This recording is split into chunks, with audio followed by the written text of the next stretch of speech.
Welcome back to Lakers News Fan Report, where we bring you the latest and most exciting sports news every single day. Tonight, we open with a storyline so seismic it threatens to upend the very identity of the Lakers. After a stunning first round collapse at the hands of Minnesota, whispers are growing that Los Angeles should reverse the blockbuster trade and bring Anthony Davis back. That's right. Some analysts say trading Luka Doncic and other assets to reacquire AD is exactly what this roster needs to right the ship. But can such a counter-trade even be possible?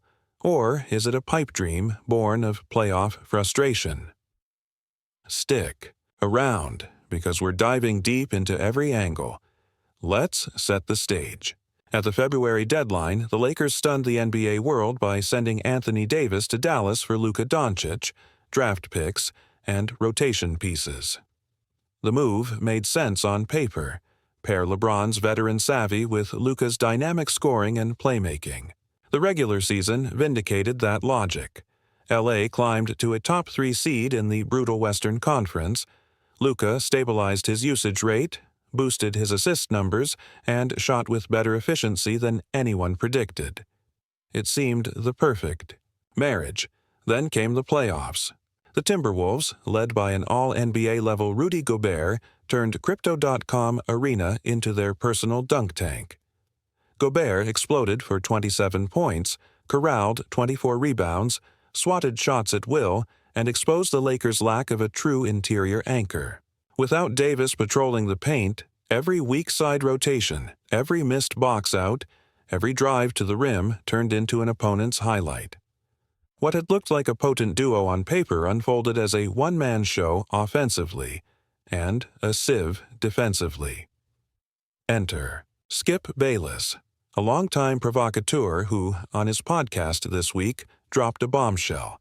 The Lakers should flip the script and trade Luka back to Dallas, even packaging Maxi Kleber in exchange for Anthony Davis. At first blush, the idea feels utterly unhinged. Who gives up on a transcendent talent like Doncic after less than a full season?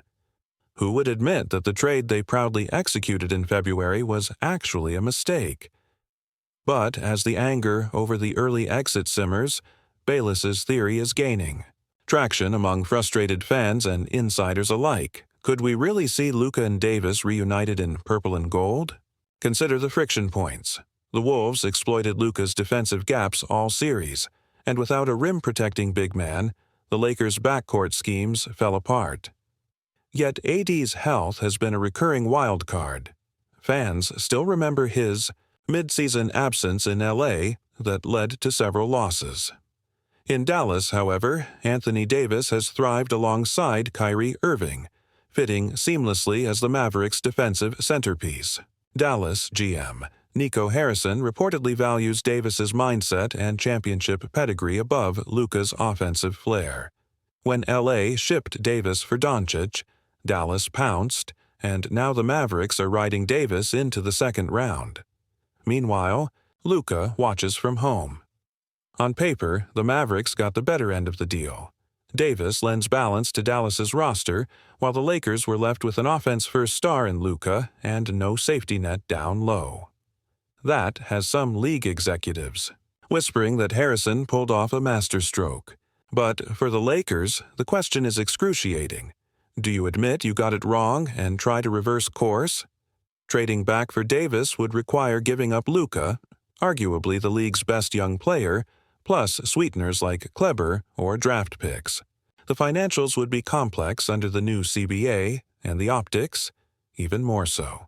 Still, desperation can breed daring. Imagine LeBron roaming in pick and roll with Davis setting those screens again, Rui Hachimura spacing the floor, D'Angelo Russell orchestrating motion sets. Could that nucleus, reunited, become the defensive juggernaut and offensive threat that the Lake Show needs to reclaim glory? Or is it a fool's errand, an exercise in fantasy driven by playoff anger? Some Lakers insiders believe Pelinka has already sketched out contingency trade packages in case Luka opts out of extension talks in August.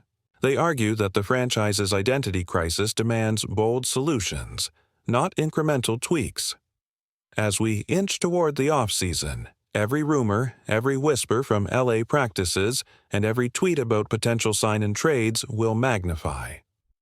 Will the Lakers sit on their hands, banking on young role players and draft development? Or will they dare to chase redemption by bringing back the big man who once anchored their past finals runs? The stakes could not be higher. LeBron's clock is ticking, Luka's future is in limbo, and the West is reloading. Could that nucleus, reunited, become the defensive juggernaut and offensive threat that the Lake Show needs to reclaim glory? Or is it a fool's errand, an exercise in fantasy driven by playoff anger? Some Lakers insiders believe Pelinka has already sketched out contingency trade packages in case Luka opts out of extension talks in August. They argue that the franchise's identity crisis demands bold solutions, not incremental tweaks. First, let's unpack the precise mechanics of a hypothetical Luka for AD swap. The Mavericks currently carry Davis on a 3-year deal, with salaries increasing each season. Meanwhile, DONCIC sits under a mammoth contract slated at $46 million for next year and nearly $49 million in 2026 to 27, if he exercises his option. A direct one-for-one exchange would likely run afoul of the NBA's matching rules. Dallas would need salary coming back, plus additional sweeteners to offset the difference. That's where Maxi Kleber enters the conversation. At a reasonable $7 million cap hit and known defensive prowess, Kleber could balance the books enough to satisfy league compliance. Throw in a second-round pick or even a future first, and you've got a package that might tempt Mavericks management. Next, cap considerations loom large. The Lakers are already flirting with luxury tax territory, especially if they re-sign DONCIC to a 4-year, $229 million extension. To make room for Davis's contract, should a reunion occur, they'd have to clear mid-level, veteran minimum, or non-guaranteed contracts. Names like Gabe Vincent or Talon Horton-Tucker, each on expiring or minimal deals, could become trade bait or cap-saving releases. Could the Lakers even use the stretch provision on a bigger contract like D'Angelo Russell's mid-level salary? These are not throwaway questions. They impact the feasibility of any blockbuster. Beyond the numbers, the human element cannot be ignored. Reports indicate that Davis himself has fond memories of LA, citing the city's energy and championship. Tradition. LeBron's public comments, acknowledging he won't sway Luka's decision but admitting his own career is winding down, hint at a locker room climate that still reveres AD. Moreover, whispers from around the league suggest Dallas's front office, while pleased with Davis's fit alongside Kyrie, isn't entirely opposed to recouping assets if it means future flexibility.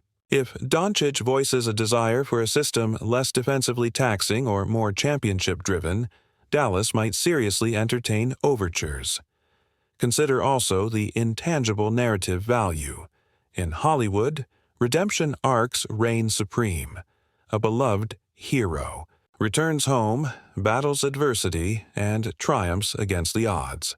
Anthony Davis's homecoming to the Lakers would write itself into NBA lore. It would galvanize fan passion, drive TV ratings, and reignite the Lakers' global brand. Meanwhile, Luka's departure, though painful, could be spun as a necessary sacrifice for the greater good, positioning the franchise as unafraid to make difficult, selfless decisions in pursuit of greatness. But let's not ignore the other side. What if the Lakers instead double down around Luka? They could chase perimeter defenders in free agency, think Mikal Bridges type, or package draft assets for a hybrid big who can protect the rim, like Robert Williams III or John Collins. This route requires patience and development. Betting on modern small ball versatility rather than the traditional center anchor. Could that approach yield a more sustainable model? The front office must weigh immediate desperation against long-term, strategic vision. Meanwhile, fan sentiment is boiling over on social platforms. Polls show a slim majority favor a Davis reunion, while the rest rally behind the "trust the youth" mantra, Let the likes of Max Christie, Jalen Hood-Schifino, and other promising rookies develop. Yet the harsh reality remains. None of them is ready to fill the defensive vacuum Davis once occupied. That realization pushes some fans toward the unthinkable solution ready to be pitched by Bayless and co. Inside the Lakers' practice facility, coaches are already experimenting with small tweaks. Zone drop coverage to hide perimeter mismatches, staggered zone blitzes to mask interior weakness, and half-court sets designed to mask Gobert-esque opponents.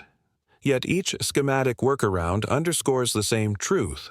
Without an elite rim protector, ambition plateaus. That locker room reality is the crucible forging this audacious rumor mill. Looking across the NBA, the meta is clear. Top defenses win titles.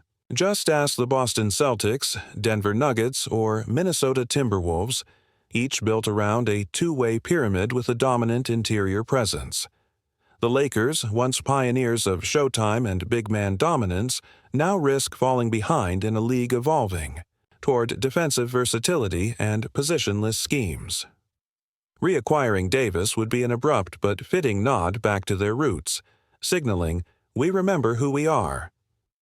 As the Lakers prepare for Summer League and upcoming free agency, Rob Pelinka's to-do list grows more complicated by the day. Negotiations with DONCIC on extension timing, prospects on the Eurobasket horizon, roster crunch points, and now this jaw-dropping potential for a second blockbuster swap, all demand meticulous planning. Could one misstep derail the entire offseason? The stakes have rarely felt more precarious. Finally, consider LeBron's role in all this. Even as his playing days dim on the horizon, his influence remains unparalleled. Word is he's been in frequent text exchanges with both Luka and AD, offering perspective on balancing sky-high expectations with the grind of a championship chase. LeBron's blessing, or lack thereof, could be a decisive factor. If he subtly nudges toward reuniting with Davis, it might tip the scale in Pelinka's favor. At the end of the day, Lakers brass must answer fundamental questions. Do we prioritize loyalty to our chosen star, Luka Doncic, and build a brand new era around him? Or do we humble ourselves, admit the February trade's strategic misfire, and reclaim the defensive anchor that once made us fearsome? The choice will define the franchise's next decade, whether they chase fleeting offensive fireworks or re-establish their defensive dynasty. The discussion around Davis's return also sparks a larger debate about the Lakers' organizational identity. Are they a team defined by star power and splashy offense, or one forged in the crucible of defense-first championship contention? Reacquiring AD would send an unequivocal message. Los Angeles refuses to chase fad-of-the-month trends and instead recommits to its storied legacy of two-way excellence. It's a philosophical crossroads, and how the front office navigates it will resonate far beyond this single transaction.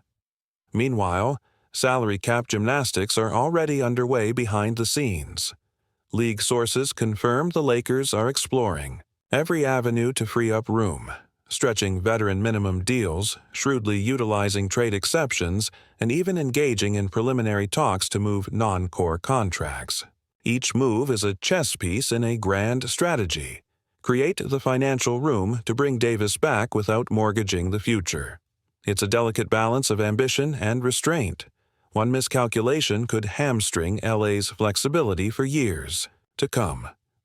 On the players' side, veteran voices in the locker room are beginning to weigh in privately. Some role players who've quietly watched their playing time evaporate in the Gobert series see a Davis return as a pathway to clearer roles and renewed competitive purpose.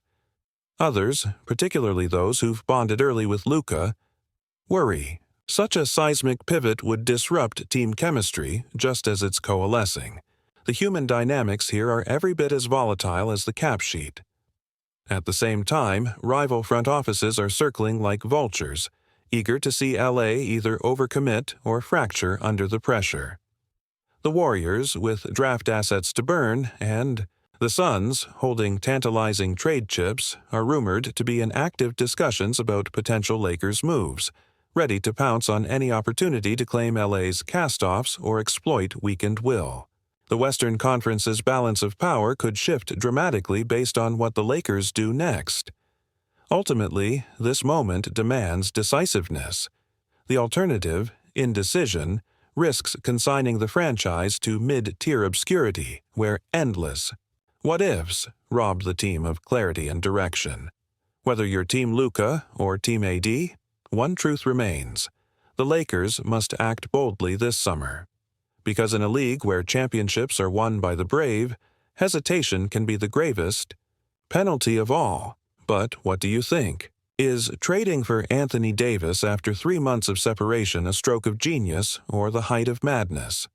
Would you rather see the Lakers invest in a defensive upgrade fit around Luka or double down on small ball innovation? I can't wait to read your thoughts in the comments below. If you enjoyed this deep dive, don't forget to hit that like button, subscribe to Lakers News Fan Report, and turn on the notification bell so you never miss our next breaking update.